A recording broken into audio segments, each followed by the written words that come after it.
Assalamualaikum warahmatullahi wabarakatuh. Kali ini kita akan melakukan latihan soal terkait kompetensi manajerial pada seleksi P3K tahun 2023. Bagi teman-teman yang menyukai video ini, silakan di-subscribe, nyalakan lonceng notifikasinya agar kalian mendapatkan pemberitahuan terkait video terbaru aku selanjutnya ya. Tanpa berlama-lama kita langsung ke soal pertama.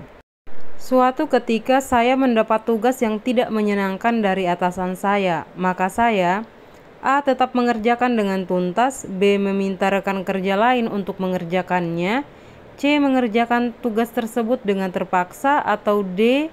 meminta rekan kerja lain untuk membantu saya.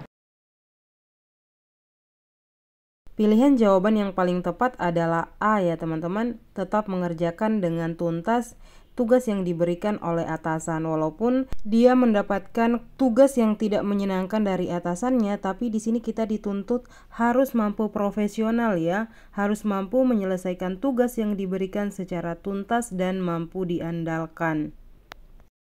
Selanjutnya, saat mendapatkan tugas sulit dan tidak disukai, tapi pekerjaan tersebut tetap diselesaikan hingga tuntas. Bagaimana pendapat Anda? A. Setuju karena sudah merupakan kewajiban untuk menyelesaikan tugas. B. Tidak setuju karena hasilnya akan tidak maksimal. C. Setuju karena sikap mudah menyerah akan mempengaruhi kinerja. D. Tidak setuju karena lebih mengerjakan pekerjaan lain yang disukai. Jawaban yang paling tepat adalah A ya teman-teman, setuju karena pendapat dari soal menyebutkan bahwa tugas sulit maupun tugas yang tidak disukai itu harus tetap dikerjakan atau diselesaikan secara tuntas. Jadi pendapat kita harus setuju karena merupakan kewajiban untuk menyelesaikan tugas maupun tanggung jawab tersebut. Soal berikutnya, dalam suatu rapat rekan kerja saya mengajukan suatu ide yang menurut saya ide tersebut kurang baik dibandingkan dengan ide saya.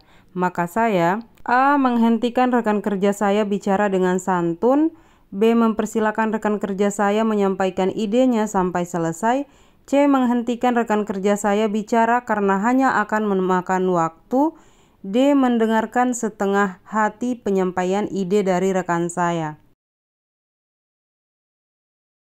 Jawaban yang paling tepat untuk menjawab soal ini adalah C ya, mempersilakan rekan kerja saya menyampaikan idenya sampai selesai terlebih dahulu. Jadi teman-teman, kita dituntut untuk mampu menjadi pendengar yang baik, mendengarkan pihak lain secara aktif, menangkap dan menginterpretasikan pesan-pesan dari orang lain untuk memberikan respon yang sesuai.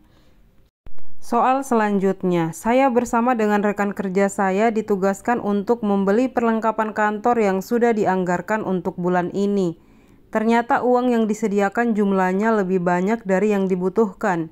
Maka apa yang sebaiknya saya lakukan terhadap sisa dana tersebut? A. Meminta pendapat rekan kerja yang bertugas bersama. B. Mengambil sisa dana yang ada dan dilaporkan sebagai biaya transportasi. C. Mengembalikannya dan melaporkan sesuai dengan keadaan yang sebenarnya. D. Mengambil sebagian sisa dana yang ada. Dalam konteks soal ini, indikator yang dinilai adalah kejujuran ya teman-teman. Ketika dalam situasi tersebut, yang seharusnya kita lakukan adalah mengembalikan sisa dana yang tadi dijelaskan dan melaporkan sesuai dengan keadaan yang sebenarnya ya. Jadi kita tidak boleh mengambil sesuatu yang bukan merupakan hak kita ya teman-teman. Selanjutnya soal terakhir, suatu hari Anda mendapatkan kesempatan untuk menjadi pengisi acara pada peringatan Hari Ulang Tahun Kemerdekaan Republik Indonesia di Istana Negara. Namun dalam waktu yang sama pula atasan Anda meminta Anda untuk melakukan dinas keluar kota. Maka yang akan Anda lakukan, A. Menolak tawaran dari atasan Anda karena Anda sudah terlebih dahulu menyetujui akan menjadi pengisi acara pada hari ulang tahun kemerdekaan tersebut. B. Menolak tawaran dari atasan karena kesempatan itu amat langka buat Anda. C. Menerima tawaran atasan karena itu merupakan tugas Anda. D. Menolak tawaran dari atasan karena Anda terpilih dari jutaan rakyat Indonesia yang juga memimpikan hal yang sama. Jadi jawaban yang paling tepat adalah A ya teman-teman, menolak tawaran dari atasan karena Anda sudah terlebih dahulu menyetujui akan menjadi pengisi acara pada hari ulang tahun kemerdekaan. Jadi karena konteksnya di sini dia sudah terlebih dahulu memberikan persetujuan untuk menjadi MC atau pengisi acara ya. Jadi yang harus dia lakukan adalah menolak tawaran dari atasannya. Dan konteksnya juga teman-teman, tawaran sebagai MC pada hari ulang tahun tersebut memiliki tingkatan yang lebih tinggi ya dibanding pekerjaan yang ada di kantor. Jadi sebaiknya yang dilakukan adalah menjadi pengisi acara pada hari kemerdekaan terlebih dahulu, lalu kemudian baru menyelesaikan tugas dari kantor. Demikian yang dapat saya sampaikan.